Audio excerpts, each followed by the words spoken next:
E 57 cidades terão o segundo turno das eleições municipais que acontecerão neste domingo. 18 delas são capitais do Brasil. Os partidos seguem na disputa realizando suas campanhas. E para repercutirmos este assunto às vésperas das eleições, nós conversamos agora com o cientista político do Instituto de Planejamento Estratégico, Marcelo Di Giuseppe. Bom dia e obrigada por falar à Jovem Pan.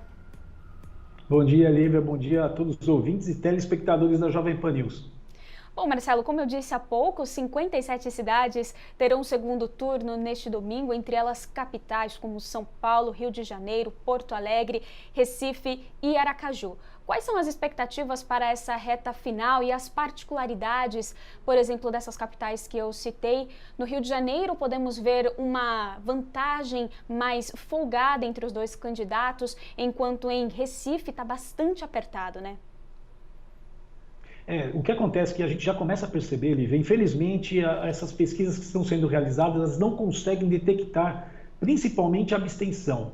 Historicamente, nós temos um crescimento da abstenção do primeiro para o segundo turno. Isso aconteceu, por exemplo, em 2018, quando aumentou em 5% a abstenção, e nós temos sempre numa campanha presidencial uma polarização muito grande e um grande interesse dos eleitores em votar em alguém ou deixar de votar em outra pessoa. E nós percebemos isso, por exemplo, quando nós falamos em São Paulo, nós tivemos a maior abstenção da história, com 29,3% dos eleitores que não votaram. E nós tivemos também mais cerca de 10% de pessoas que votaram nulo ou votaram em branco. O que ocorre agora é que as pesquisas demonstram que apenas 15% dizem que votariam em branco ou nulo ou não sabem se vão votar. Nós percebemos então, e essa é uma projeção que nós fazemos para todas as outras capitais, que existe um número muito maior de pessoas que hoje dizem que estão votando em alguém, mas que não deverão ir às urnas. E aí você precisa entender, e o que me deixa muito preocupado, esses estudos que são realizados e colocados até na mídia, eles não conseguem detectar a convicção. Nosso instituto sempre se preocupa muito com isso, entender a convicção do voto para saber qual a possibilidade desse eleitor ir ou não ir às urnas. Infelizmente, as pesquisas demonstram uma diferença muito grande, por exemplo, no Rio de Janeiro, mas nós não entendemos ainda quais dos eleitores se propõem a ir. Se nós pegarmos por São Paulo, por exemplo, em São Paulo a abstenção deve aumentar um pouco, se seguir a história, e hoje nós temos uma diferença muito pequena. Se o eleitor de Guilherme Boulos for mais fiel e ir realmente às urnas, e o eleitor de Bruno Covas não ir às urnas, nós podemos aí ter essa diferença de 10 pontos percentuais, que hoje as pesquisas demonstram, reduzida. O que é uma preocupação que eu acho que aí a campanha tem que se preocupar em fazer com que o seu eleitor vá votar. A diferença muito pequena em Pernambuco, em Recife, é realmente, a gente começa a perceber também o nível caindo, né, de uma discussão polarizada, de ataques aí desonestos, o que também não ganha eleição, Olivia. Infelizmente, as pessoas acham que fazer coisa errada durante a eleição dá algum retorno. Não, o que dá retorno para ganhar uma eleição é planejamento, inteligência, dinheiro, tá? Isso são os grandes diferenciais. E ter um candidato com propostas que consiga encantar o eleitor, o que nós não temos hoje em quase nenhuma das cidades brasileiras.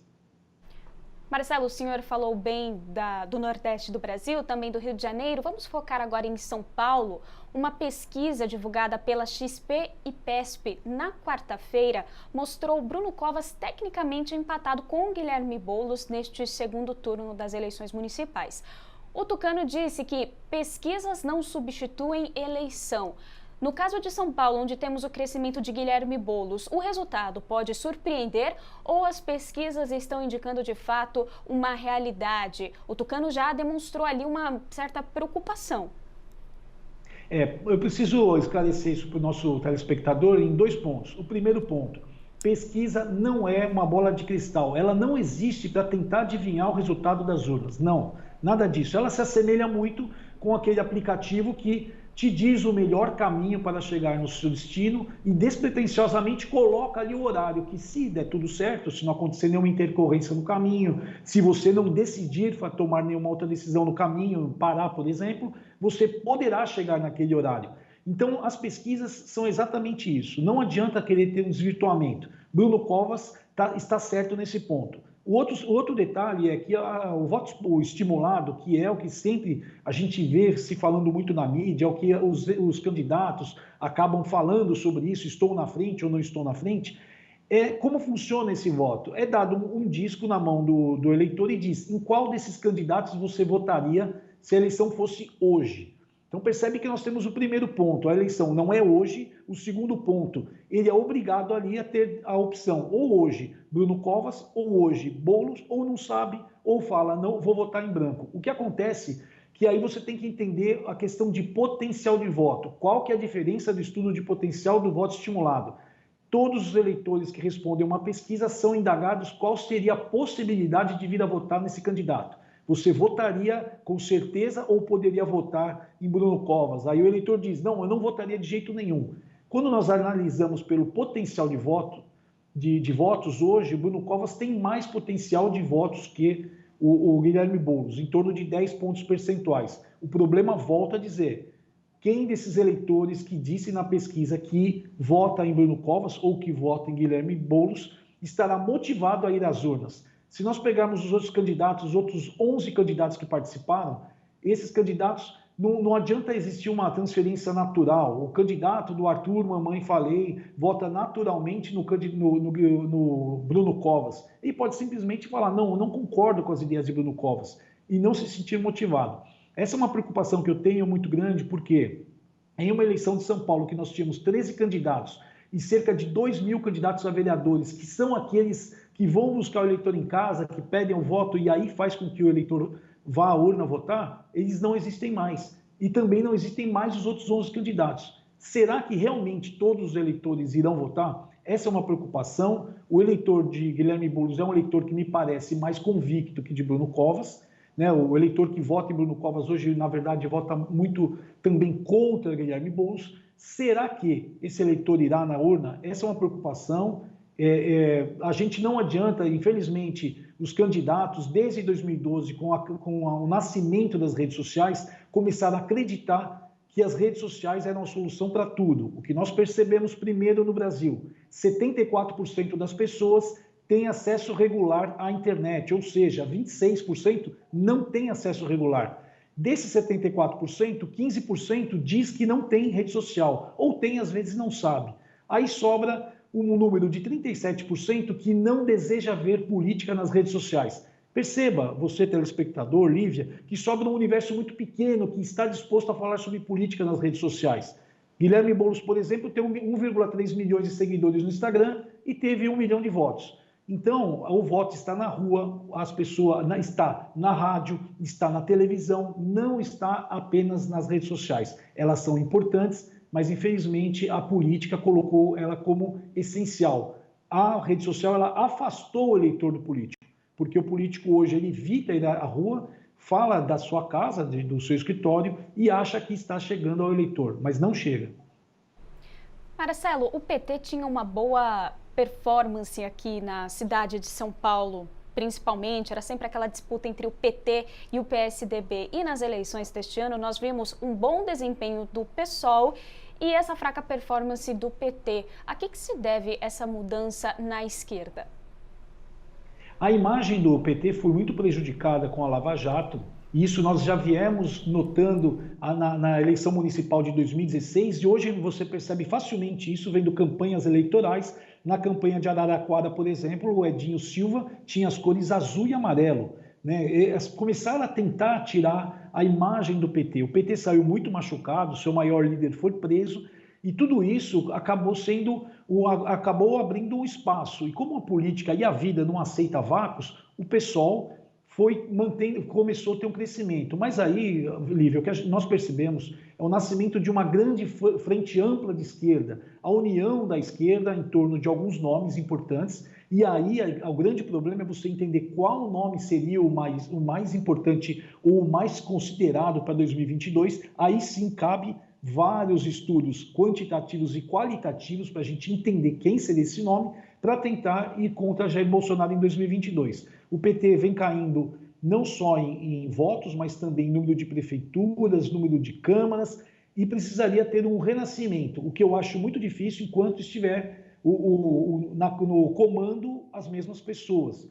né? O PT foi um partido importante há 20 anos atrás, como sendo uma opção de esquerda, como hoje o PSOL é. O PSOL hoje tem um nome que é o Guilherme Boulos, que seria o nome, e Marcelo Freixo, mas nenhum desses nomes ainda tem um corpo, tem musculatura para enfrentar Jair Bolsonaro em 2022.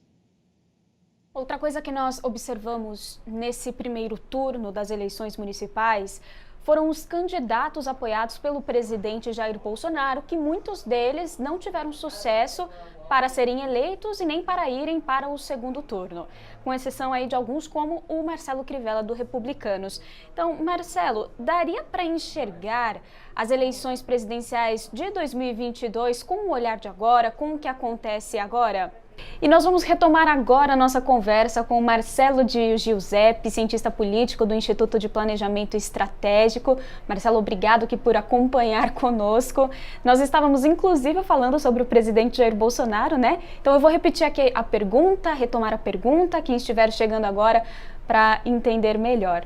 Bom, nós estamos falando dessa reta final das eleições municipais de 2020 e eu disse o seguinte, os candidatos que o presidente Jair Bolsonaro apoiou no primeiro turno, muitos não foram eleitos ou não foram para o segundo turno, com exceção do que vemos do Marcelo Crivella do Republicanos, por exemplo. Então, Marcelo, daria para enxergar um cenário para 2022 com o que estamos vendo nessas eleições municipais ou ainda é muito cedo?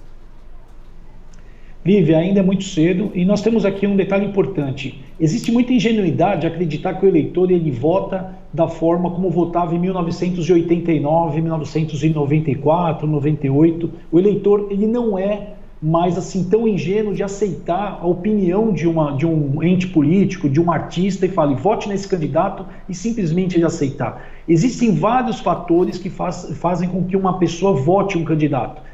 A avaliação de governo é importantíssima, a conexão entre o discurso do candidato e as grandes demandas da cidade é outro detalhe. Fator grau de conhecimento, existe muito candidato que quer ser eleito e não é conhecido. O caso que nós temos em São Paulo, por exemplo, do apoio de Jair Bolsonaro a Celso Russomano, Celso Russomano ele sempre sai muito na frente nas pesquisas porque ele já é muito conhecido. Porém, depois, quando começa a ter uma discussão sobre gestão pública, alguma coisa mais aprofundada, aí os outros candidatos começam a sobressair. Então, o presidente, quem ele apoiou, ou se foi ou não foi para o segundo turno, isso não é relevante para 2022, não demonstra força ou fraqueza dele. Se nós olharmos também pelo outro lado, de um grupo que vem crescendo, que é um grupo mais centrista ali, se nós considerarmos realmente que Bolsonaro é tão direita assim, porque tem algumas atitudes dele estatistas aí que saíam um pouco do espectro de direita, estrito sensu, o que acontece assim, esse grupo formado por João Dória, por Sérgio Moro, Mandetta, o Luciano Huck, se nós formos ver nas cidades de São Paulo, por exemplo, muitos candidatos esconderam a imagem de João Dória durante a eleição, porque sabe que o apoio dele também não é tão interessante, sabe que existe uma rejeição ao nome de João Dória. Então, você tem mais capacidade o eleitor hoje, ele prefere não votar em um candidato não por causa do apoio ou não apoio de um personagem político. Por isso que o que a gente vê para 2022 é um presidente ainda crescendo, fortalecido. O que a gente vê é um grupo centrista que ainda não tem ali um comandante, e nós temos essa tal frente ampla que eu começo a perceber, o nascimento, que seria ali comandada por Ciro Gomes, que talvez não seja o melhor nome, que seria talvez ali comandada mais pelo PSOL. O que a gente espera realmente é uma nova polarização em 2022. Com quem? Nós não sabemos, mas o presidente, se a economia começar a ter uma melhoria, porque as pessoas também no Brasil, como nos Estados Unidos e em outros países, votam muito por como está a sua vida hoje e como ela prospecta nos próximos anos. Então o presidente não entende nenhum tipo de abalo com relação à situação de Celso Russomano em São Paulo ou outros candidatos. Até 2022 muita água passa por debaixo dessa ponte, né? Marcelo, um outro ponto que chamou muita atenção e repercutiu bastante foram os votos, a contagem de votos no primeiro turno. O Tribunal Superior Eleitoral iniciou na noite de ontem os testes preparatórios de infraestrutura para o segundo turno, que acontece agora neste domingo. No primeiro turno, então, teve o atraso devido a uma falha em um supercomputador que acabou criando margem para narrativas de discurso desconfiança do sistema eleitoral. Se ocorrer outra falha, qual será o impacto social disso? Lívia, a obrigação principal do Tribunal Superior Eleitoral é dar confiança ao eleitor. O que vem ocorrendo, o que as pessoas vêm hoje se preocupando? Vamos fazer uma analogia rápida se fosse uma eleição de condomínio. Você vota no salão de festas, coloca o seu papelzinho dentro de uma urna, alguém leva essa urna para dentro do seu apartamento, conta e volta e fala quem foi o ganhador. Por que eu faço essa analogia? Que é para o eleitor entender qual que é o grande medo dos eleitores que hoje vem reclamando da situação da máquina. E nós estamos vendo o mesmo caso ocorrendo com o mesmo software, com a mesma empresa nos Estados Unidos, toda essa discussão. A diferença é que lá existe uma recontagem, porque existe algo físico. Então, essa discussão deve ser aprofundada. Hoje o momento do voto, ele é sigiloso, mas a contagem do voto não é feita por ninguém, é feito pela máquina. E para que não haja nenhum problema, nenhum hackeamento, nada disso, já existe uma PEC em andamento, que seria você votar na máquina, o que seria super interessante, porque o resultado no domingo à noite já daria o vencedor, mas seria um vencedor provisório, e aí sairia ali para você uma filipeta que você visse e você colocasse numa urna lacrada, que depois, na sua cidade, todos os fiscais, os partidos contariam juntos. E uma semana depois bateria o resultado. Olha, realmente a urna está certa. Existe uma necessidade de trazer confiança. Uma sociedade sem confiança, ela paga mais caro nos produtos, ela sofre mais. E eu não percebo essa vontade do TSE, principalmente do ministro Luiz Roberto Barroso, em tentar trazer essa confiança. Pelo contrário, ele começa a falar do voto do futuro, que seria um voto pelo celular. Imagine aí quem mora no Rio de Janeiro, se alguém de uma milícia ir de casa em casa falando em quem tem que votar e olhando para o telefone da pessoa votar. Nós temos que retroceder. E aí, quando eu falo retroceder, não é voltar ao voto impresso, escrito, porque também existia muito voto em branco, que o mesário pintava um nome ali. Por que não fazer um voto como está nessa PEC em andamento, que eu acho muito interessante, onde a pessoa vota na máquina, já diz quem é o vencedor projetado, e depois de uma semana, 15 dias, sai ali a confirmação, todos os votos foram confirmados, porque hoje o eleitor, e esse também é um ponto, é importante eu ressaltar, um dos pontos que nós detectamos aqui no Instituto IBESP, das pessoas não quererem votar. Uma parcela não muito grande, pequena, mas o que começa pequeno pode vir a crescer, conforme começam as notícias. Uma parcela pequena não queria votar porque ela não confiava no sistema eleitoral brasileiro. Isso é muito ruim. Eu acho que a função do TSE, que custa muito caro ao Brasil, que o ministro tem que sentar ali com todos os técnicos e fazer com que o brasileiro volte a ter confiança. Mais do que ser obrigatório o voto, é ser um voto onde as pessoas confiem. Marcelo, agora para a gente finalizar, a propaganda eleitoral no rádio e TV poderá ser feita até hoje e também hoje é o último dia para a realização de debates. Vamos supor que ainda tenha pessoas indecisas em quem votar. Quais são os canais que essa pessoa pode procurar, canais confiáveis, para que ela possa se abster de informações realmente verdadeiras e decidir ali o melhor candidato, na sua visão, para os próximos 4 anos do seu município?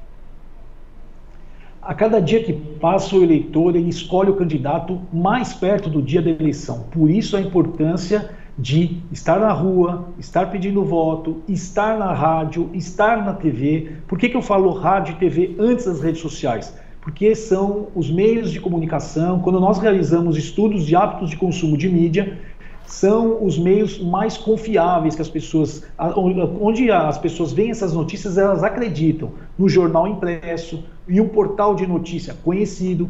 Então, infelizmente, se o candidato, quando ele coloca toda a sua força dentro da rede social dele, ele pode ganhar visualização, mas ele não tem confiança. E o eleitor, ele quer votar confiando. Nós temos vários casos de eleições que viraram no dia do debate, 3, 4 dias antes da eleição. Então é muito importante uma preparação desses candidatos para esse debate, conhecer a sociedade. Infelizmente o que nós vemos são candidatos muito preocupados com promessas vagas, que o eleitor do outro lado está cada vez mais escolado, ele não acredita em qualquer promessa a mais. E ao eleitor eu diria que preste atenção, principalmente nessas propostas, tomar cuidado com propostas absurdas que não vão ser realizadas, mesmo porque o eleitor ele tem que entender que a prefeitura da sua cidade, ela não tem função apenas social, ela tem funções prioritárias, principalmente a zeladoria. O que nós vimos, por exemplo, na cidade de São Carlos ontem com inundações, acontecem cada vez mais nas cidades, porque nós temos muitos lixos, nós temos muitas obras importantes para serem realizadas que não são feitas. Infelizmente, os gestores eles acabam mirando em coisas sociais ali que dão um retorno, uma visibilidade rápida e deixam de prefeiturar, deixam de ser um síndico da cidade e fazer o que tem que ser feito. O eleitor tem que prestar atenção nisso e ter uma boa escolha. Nós conversamos com o cientista político do Instituto de Planejamento Estratégico, Marcelo Di Giuseppe. Muito obrigada pela entrevista e, claro, pelas informações. Obrigado, Lívia. Obrigado a todos, a Jovem Pan News, pelo respeito e a confiança. Até mais.